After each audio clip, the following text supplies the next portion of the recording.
directly about the elections, then I was really astonished because this time it was not only environment where you can have free and fair elections.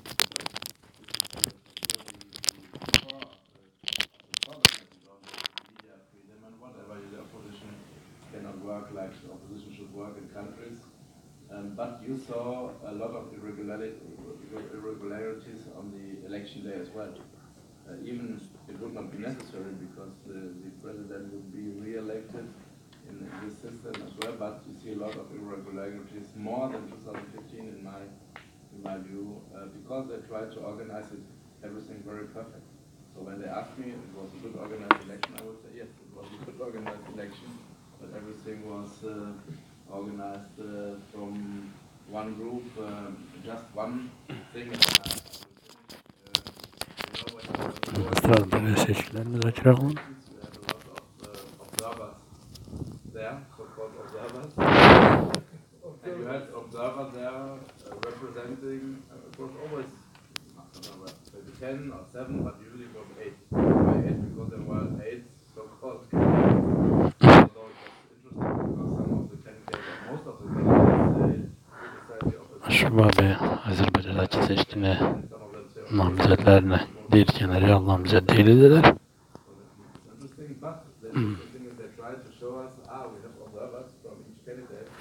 Və bu dəfəki seçkidə maraqlısı buydu ki, onlar çalışırdılar ki, bizə göstərilir ki, həqiqətən rəqabət var.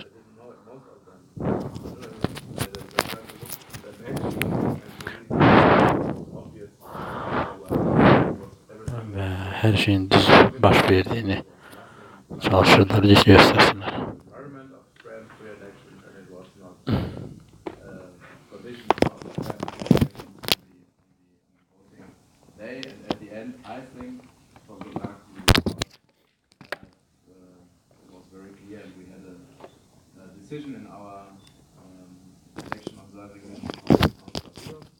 Bizim qərarımız var bu seçkilərlə.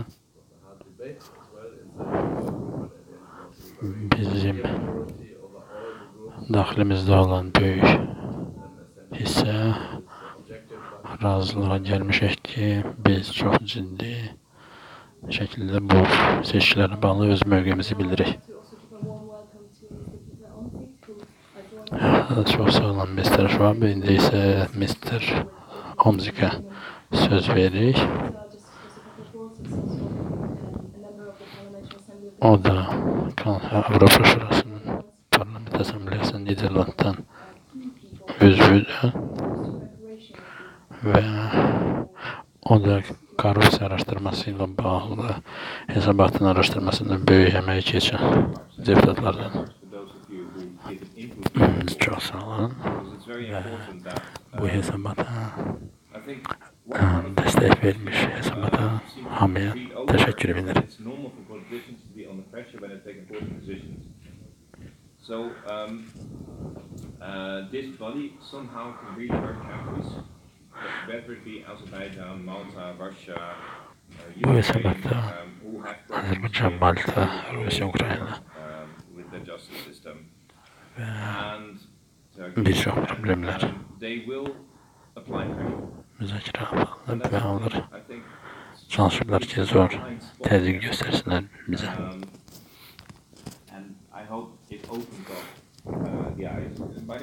Ümid edirəm ki, bu Avropada gözlər açınca. The report was very clear that we should be way more careful in who we are meeting when. Hesabat göstərdi ki, biz bilmirik ki, biz kimlə görüşürük. Çox həssas olmalıyıq. Necə olmalıyıq?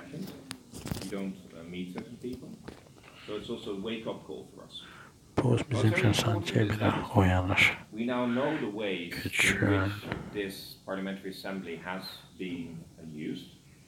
So we should work very hard to make sure that all the votes are from now more open. That we know who votes why and we know what's happening. Second is, national parliaments now have to take actions. So the national parliament should be fully aware of the input of the whole report. if that's not happening, or, I mean, the first thing is to give a spin to the report. The first spin that's being given by people mentioned in the report is that there is no criminal conviction. Of course there's no criminal conviction, because this was an investigation in which investigators, although judges, did not have powers like having someone on the road. So you could make false statements without any problem. They could not seize documents. And I'm not even talking about whether they could seize your bank, not seize your bank account, but see your bank figures. So the fact that they obviously did not write down, we found bank transfers, is simply due to the fact that they were unable to look for bank transfers.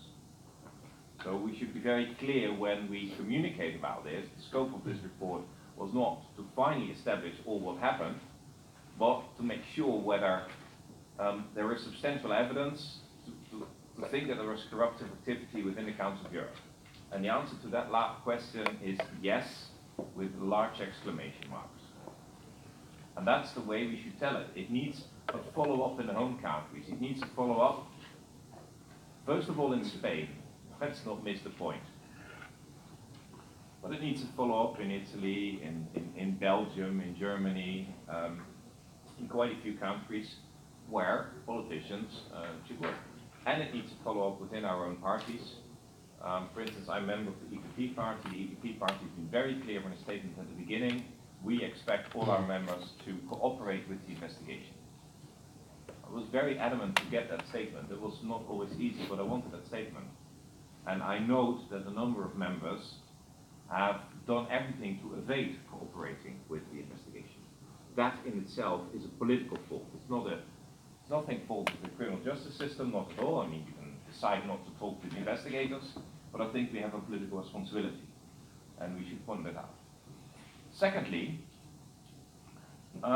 we now have the official statement, more or less, that the Strasser report suffered from undue influences.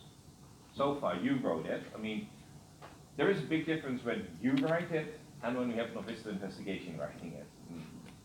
It's like that. And since we have that on the table right now, I think we ought to, I just made a proposal, we ought to have a new motion for a resolution for a new report on political prisoners.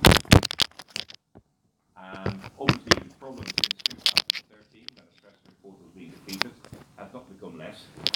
I mean, we've got the case of Mr. Ilgar Mammadov at the European Court of Human Rights. And I hope that you can help me get enough signatures by tomorrow morning so we can table it. And the work can start by the middle of this year.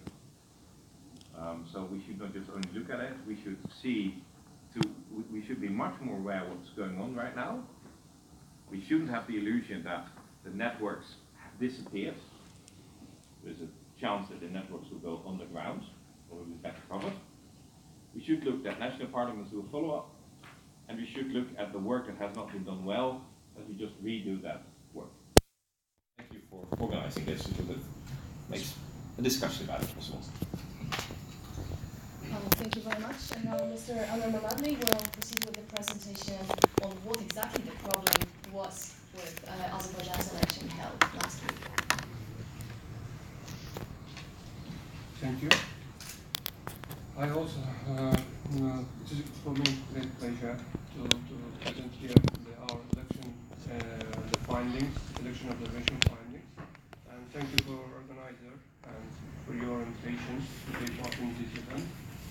So, when we talking about the election process, we always, my organization and domestic election observer, we claim that international observers, they just coming 5 days before election day, and they covering or they assessing only election day atmosphere.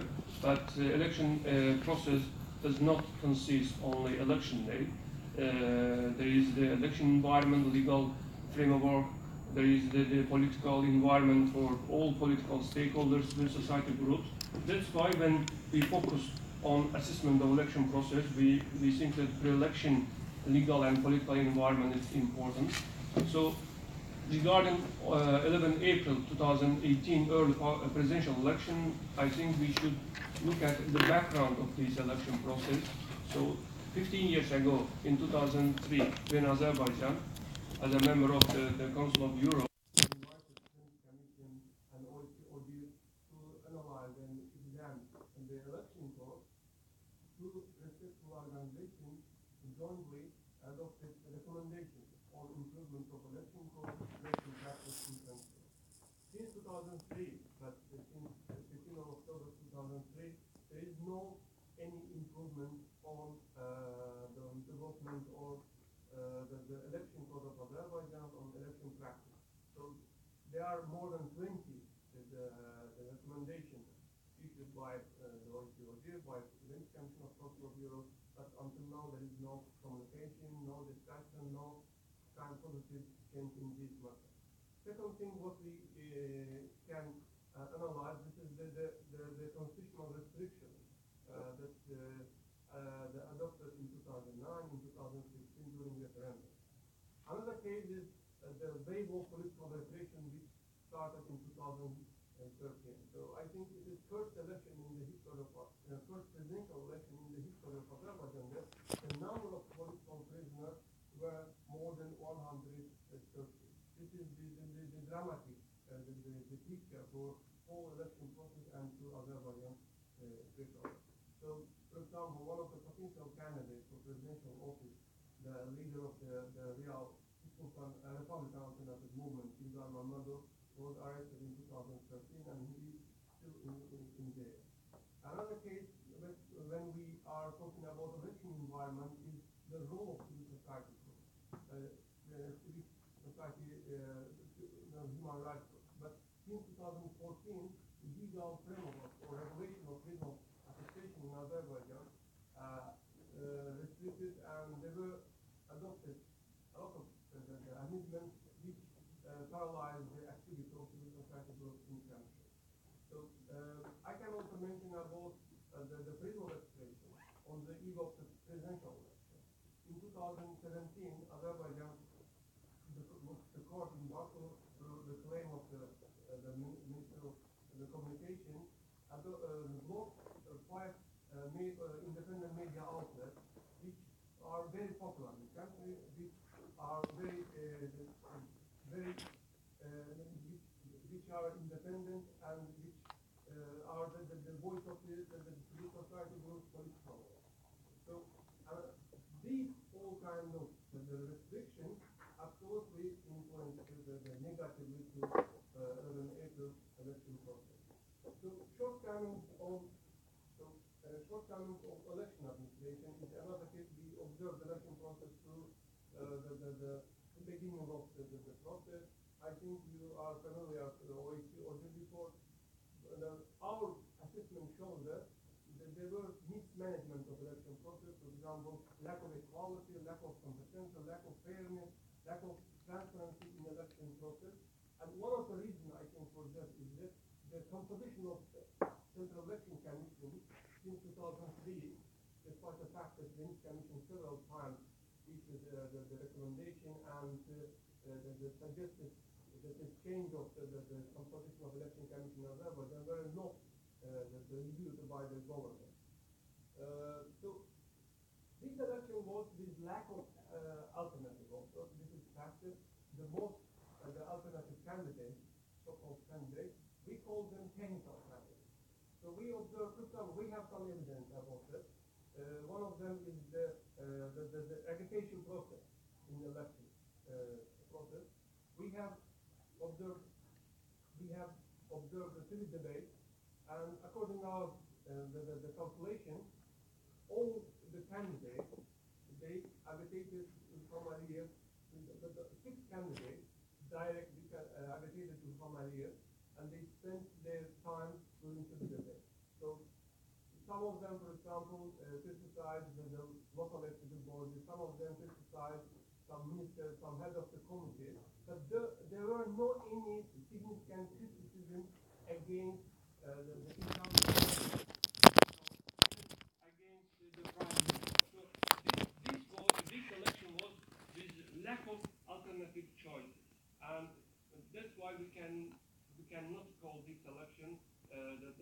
competitive election with alternative choices. About election day finally, so during election day, OSCE, the Parliamentary Assembly of Council of Europe, I think several other international observers and also local observers were able to collect information during the opening, during counting and voting period. We have observed several types of violations which are traditional. For example, voting without registration, multiple voting, carousel, several types of the irregularities during election day. Yani seçkilerde esas bozuntular neydi? As the result, there are artificial voter turnout in country. So, according to the official result of the CC, there is the more 74% of voter turnout in country. However, we have gathered information, collected information from the police station, which reported that EMDs, by EMDs and calculated that at least 50% less than official turnout we have observed. So it means there were the 50% of the increasing of artificial increasing of the voter turnout during election day. So we have also some other figures. We through the website of the Central Election Commission, we have figured out that there are, for example, 52 precincts with 100% turnout. This is unbelievable. It is unbelievable. 56 precincts, for example, with 97% voter turnout. Or about suspicious high results. For example, 25 precincts with 100% voted for President Ali. Or 97% the vote for incumbent president. This is unbelievable, and this is, I think, the significant evidence about election day process in country, and it is also I think evidence that how this election was the lack of competition between running candidates. Finally, there are important actions we suggest and we recommend. We have just unified and combined all these suggestions. First of all, it is important that the political will for ensure freedom of expression, freedom of assembly, and freedom of association in country. Without political will, unfortunately, it is impossible to start in reforms or to organize fair and free election in country. To lead all political prisoners in country. So, as I mentioned, there are more than 130 political prisoners in country. So this is the huge example about the election process and political the environment and lack of democratic the environment on the election process in country. Finally, we think that there are a lot of the recommendations issued by OSCE, ODIHR, and Venice Commission of Council of Europe concerning freedom of assembly, freedom of expression, free media, law on enjoy, law on political parties, and finally election code should be done and should be reviewed by the government of Azerbaijan, by the parliament of Azerbaijan. Thank you. Thank you, George. Thank you, Mr. Ahmadi, for this thorough overview of the electoral process in Azerbaijan and also set of recommendations. And now we will give the floor to Mr. Emin Hüseynovun, who will talk to us about how hard it is for independent journalists, for independent civil society activists to actually operate inside Azerbaijan. And he's also going to touch upon the situation of human rights law. Thank you, and thank you for all of you for joining us today. It's frustrating that after another fraudulent presidential election, which allows the ruling authorities to consolidate power, to remain in power for more 7 years, we are still discussing the ongoing human rights crisis in Azerbaijan. But the ongoing investigations and the reports on the elite corruption investigations and also proceedings of Article 46 gives us hope that, yet the serious steps against Azerbaijan are yet to come. The government of Azerbaijan has been conducting repression over independent voices within the country, and they have been trying to whitewash its reputation in and outside the country by corrupting Western institutions and Western politicians, and it is interlinked. What we have seen is that the government of Azerbaijan has always been repressive and also corrupted in its nature. But what we have seen since late 2000s and early 2010s is that the government has been trying to eliminate all independent voices and trying to buy the praises from international community in order to just clean its path to build a dictatorship. What we have seen in this when the President Aliyev ran for president for the third time in 2013, and it wasn't surprising that he was again he was a candidate for presidential election last month. So the way how the government eliminated independent voices within the country was hard. Since 2009, they have been trying to tighten the screws over any civil society activity. They first started with amending legislation concerning NGOs, media, political parties in more and more restrictive way. It started in 2009, but it reached its peak in 2014 when they made, through legislative amendments, they made the work of independent NGOs impossible, especially the NGOs working in the field of rule of law, transparency, human rights, media freedom, election observation, and more. So they didn't only amend the legislation, they also targeted the key human rights defenders in the country. They arrested the top human rights defenders and NGO leaders. Although after around 2 years of imprisonment, they were released, but they haven't been able to fully recover their NGO activities. And concerning the media, it was the same. The government has been closing down the independent media outlets, including Radio Free Europe, Radio Liberty Azerbaijani service, and including exile-based independent media outlet, Meydan TV. And the government has shut down the last independent and opposition newspaper, Azadlık newspaper, in 2015. They had to suspend their publication just because of the government-sponsored financial obstacles.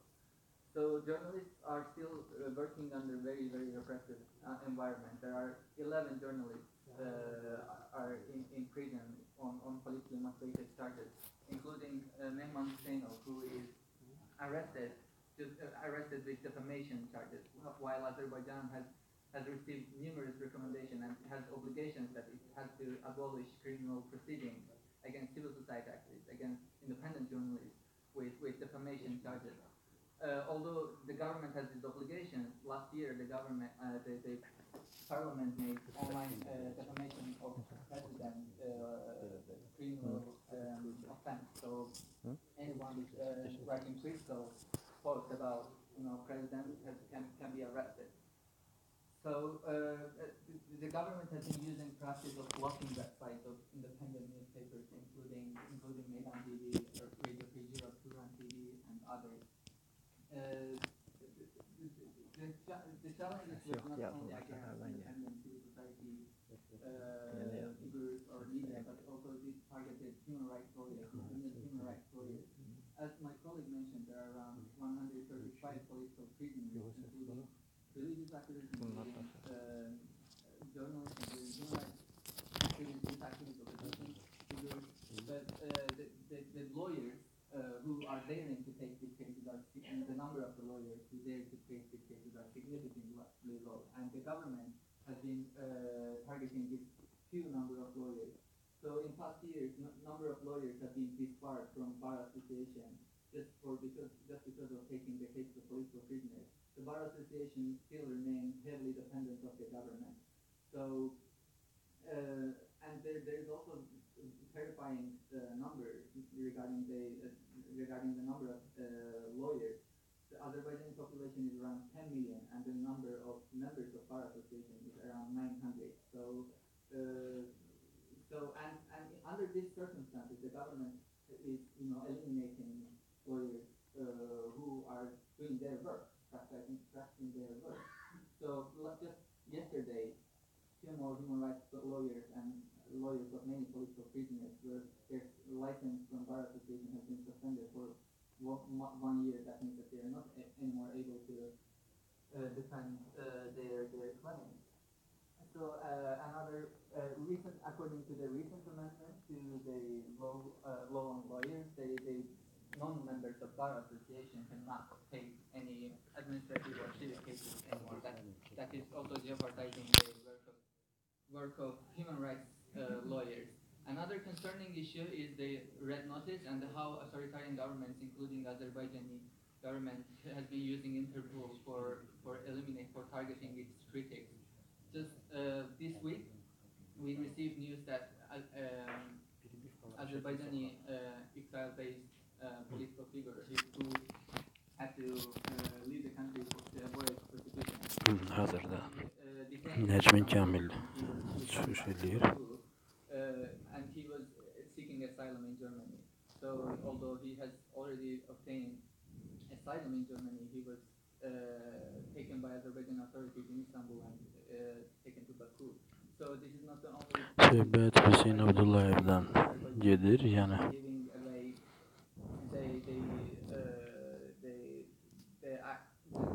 according to up to the request of Turkish authorities, the Azerbaijani government has also been giving the people who has been imprisoned in political grounds. So another case is the activist who got stuck in Ukraine for a long time. Azerbaijani independent critical journalist. He got stuck in Ukraine. He was a citizen of Netherlands, and he was traveling to Kiev, and he did the Ukrainian police just detained him after the request of Azerbaijani authorities to the Interpol. They finally got out of Ukraine, and he's now in Netherlands, but the process itself is burning. So all of this, unfortunately, all of this happening in past years, although the civil society of Azerbaijan has been urging the international institutions, including Necmin Kamil Azərbaycanda siyasi məhbusları olan təzyiqlərdən, son işlərdən danışır və bildirir ki, ölkədə vəziyyət günü-gündən pisləşir bu sahədə. Və o deyir ki, indi bizə kömək eləməsəniz, ola bilər ki, gələcəkdə daha gec olsun.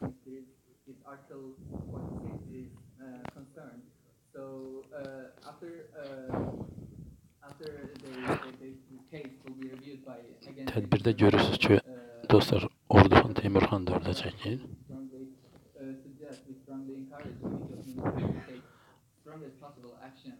Orduxan da canlı yayımda hazırda burada jurnalist və bloger kimi reportajları hazırlayır və Necmin deyir ki, o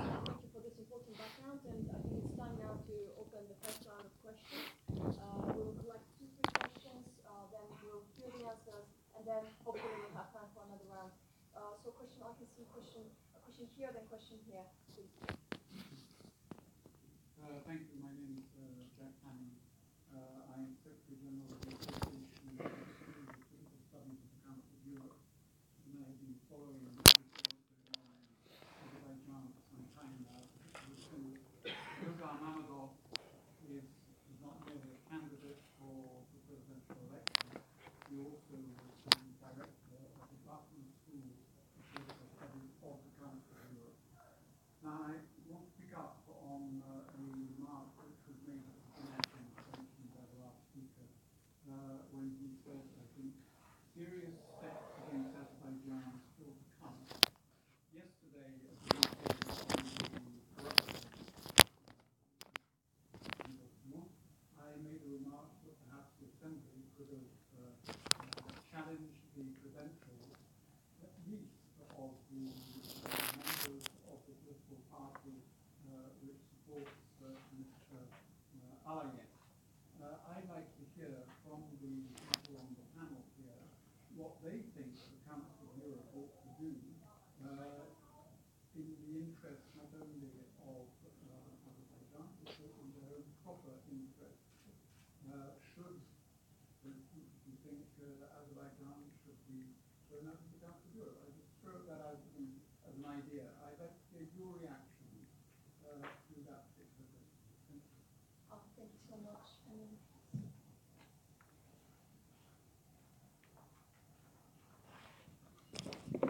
Thank you very much. My name is Emin Hüseynovun. I'm exile-based human rights defender and journalist. I have questions to all panelists, like very short. First questions to Mr. Schwabe.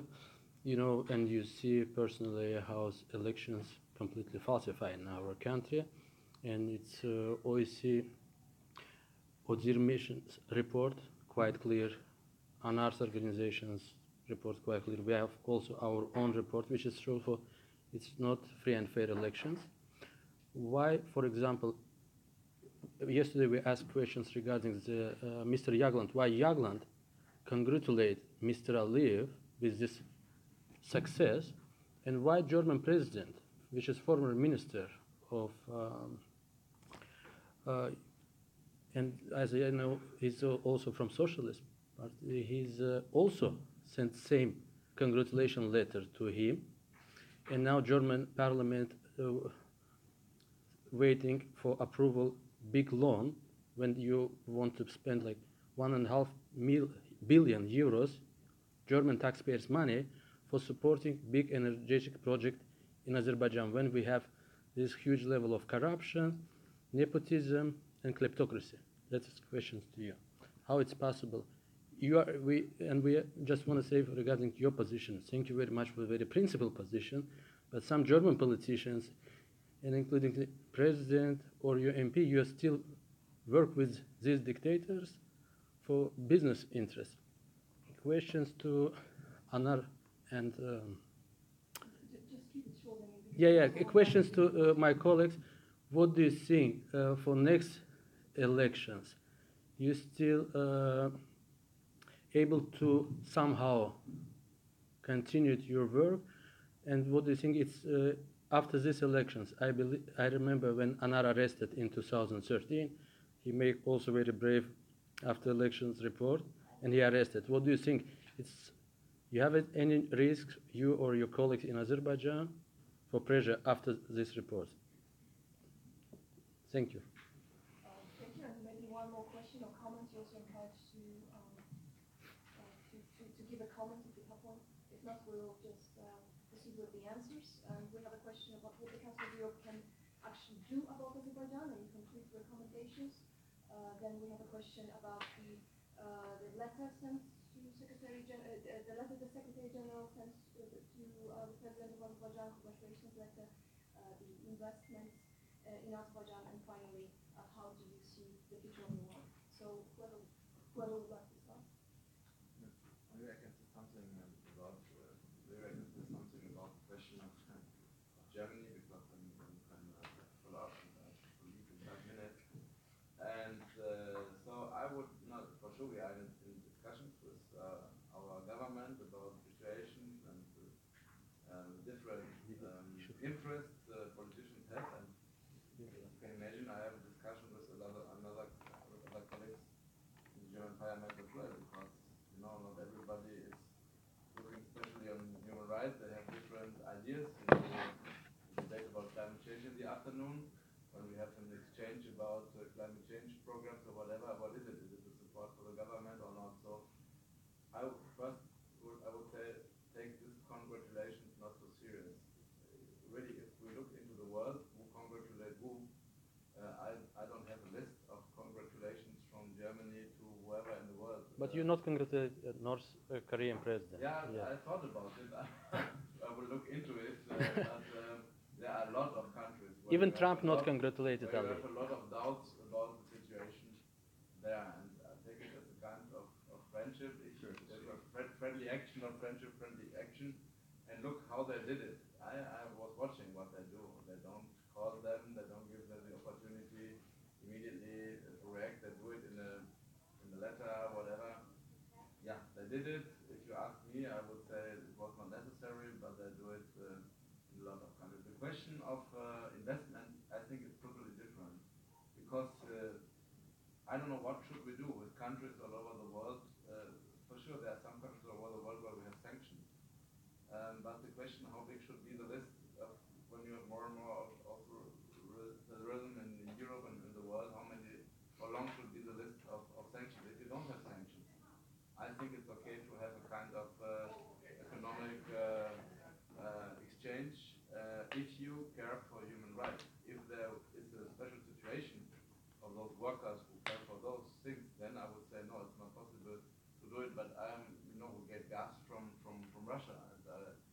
answer you later. We have the hearing on Chechnya. Really, to be honest, human rights situation is not nice in this region. Should we not have an exchange of whatever results? So I'm careful with those things, and so I really would say don't take it so. For sure, we look into it, but I understand that the president uses it and say, look, we get congratulations from him, them, and where. And I watch the TV. I switch the TV on. I didn't understand nothing, but I saw just half an hour who distinguished colleagues from all over the world are there to observe and to explain. I don't know who they would like to impress, me not. But I know they use it, but we should not maybe criticize it too much. Question about the role of Council of Europe.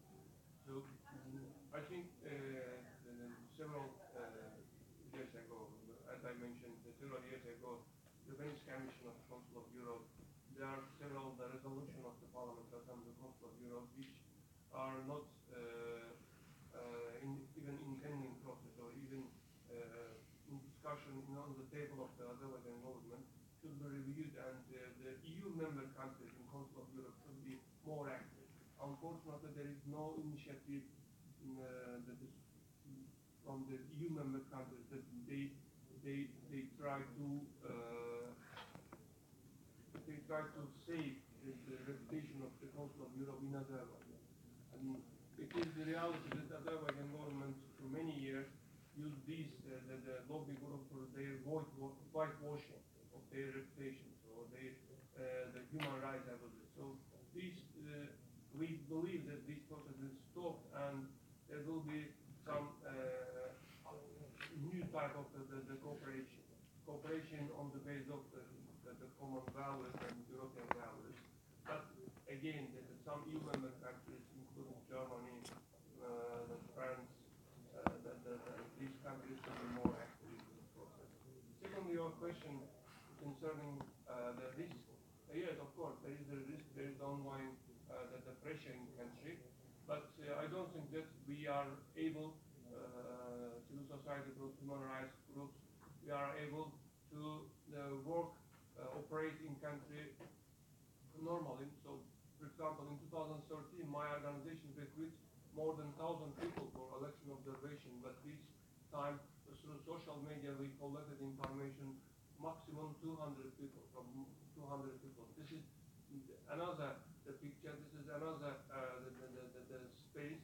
It is difficult to run, to be active, and in such a circumstance, I am afraid that after a couple of years we will lose the civil society groups in Azerbaijan, human rights activists, and the critical voices. It is the huge risk for the future of democracy in my country. Thank you. To add that, and also to be more specific, the decision of the Committee of Ministers regarding Azerbaijan, the final decision, will be a matter of credibility of Council of Europe, not only for Europe, but also for citizens of Azerbaijan. Because after this whole investigation on corruption allegations, Azerbaijani government also showed the Azerbaijani citizens that, you know, even the Council of Europe is corrupted. Even we could even buy politicians from Council of Europe. So the outcome of this investigation and outcome of these proceedings of Article 48 and 46 is really, really important. The final decision, I cannot be so specific about the final decision. I myself and many civil society activists would be in favor of suspending the voting rights of Azerbaijani members of the parliament. But it will be the decision of the Committee of Ministers. And what we really encourage to the Committee of Ministers is that the decision should be adequate to what's going on in the country and how brutal the Azerbaijani government has been in terms of repression.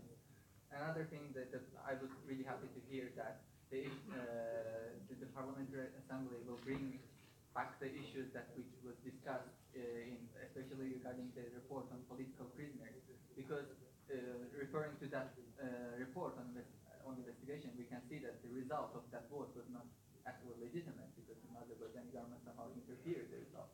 So it's important that we bring back these issues and have more transparent and more effective votes. And another issue is that a very concerning issue issue for us is action plan. The action plan on human rights between Azerbaijani government and also Council of Europe. What we have seen is that in 3 dimensions, in judicial independence, media environment, and also on media environment, judicial independence, the Council of Europe has been spending a lot of money in order to improve the situation. But if there is the judicial independence, if the media freedom is doesn't existing in the country, we have serious questions if the money spent in the country is effectively spent. And there are also serious concerns about involvement of civil society, involvement of independent experts in this process, because what we have seen is that it has only been involving the state institutions and also Congos with the NGOs which has been under the control of the government. So we really encourage the Committee of Ministers to review this, how this action plan is implemented.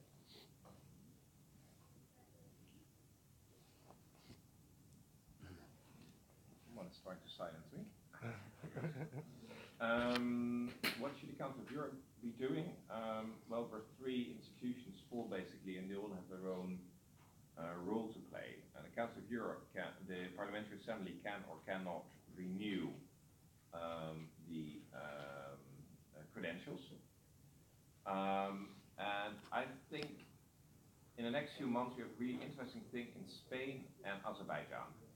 Because if you look at the allegations in the report, there are 3 countries that get hit hardest. That's Italy, Spain, and Azerbaijan. The Italian authorities have indeed prosecuted Luca Volonte, so you can say a lot, but he's being prosecuted, so we can't blame Italy for not doing its thing. All focus should be on what Spain and Azerbaijan are going to do.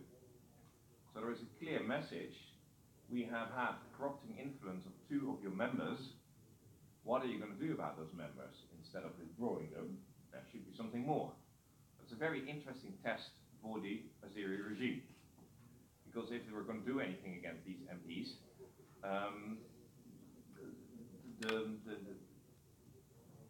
well, that's not easy, to put it that way. So that's the follow-up action. Secondly, the Council of Ministers can interfere. They can censure a country in the Council of Ministers. The whole problem with the Council of Ministers, by the way, is a different one, and that is that the ministers have decided between themselves that they only issue statements which are agreed with unanimously. So they would need to go one step back in their own internal procedures and go back to the treaty, and the treaty is quite clear. You need a 2/3 majority of states to actually adopt a declaration. And they should not be afraid to every now and then adopt a declaration, not every day, but when things are really bad in a country, to which the country does not consent. And I think that point has come for Azerbaijan. You can't continue give an individual country a veto right on any critical comment being made. Then obviously we have the Secretary General. The Secretary General obviously is using Article 46. That's a nice step forward. I half agree with Frank Schwabe. I mean, it's a member state. We accepted the elections. We didn't think they were free and fair, but we accepted them. So as a courtesy, you sent a letter. I was a bit... If I had written that letter, but then I'm not a member of the diplomatic service, nor am I likely to be one on any short notice, I might have included a line or 2 in which I would have mentioned that the result of the election observation. So that was a clear result. You could have sort of said in the letter, congratulations, but we noted that this election wasn't particularly to a high standard. Yet, as a matter of fact, the Council of Europe deals with the government of Azerbaijan, which is considered a legitimate government. Yeah, no, I mean, from an international law perspective, you have to be very careful when you say whether you try to recognize a different government. And if you want to know what mess you can get into, I can send you a plane ticket to Libya or Syria, and you'll see what mess you find yourself into. So I mean, it's obviously the Council of Europe doesn't have any other option basically doesn't. Who else would they sort of recognize as a president? Any clue? So, I mean, this is the whole problem. We really need to work in getting those things back. Yeah, I'll keep it there. We probably have more questions than answers left. Unfortunately, the time is up. We have to wrap up, but I encourage you to still go to the distinguished speakers and talk to them after this slide event. Big thanks once again to Honorable Madrid. Well, thanks for your organizing. Peter Omtzigt, and thank you, the audience, and we wish you a great day. Thank you. Very short time to cover That's the way to go. You've done a great job.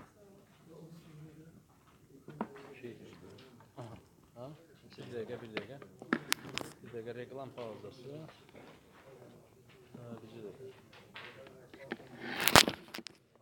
Değerli dostlar, hazırda biz canlı yayınla növbəti dayandırır.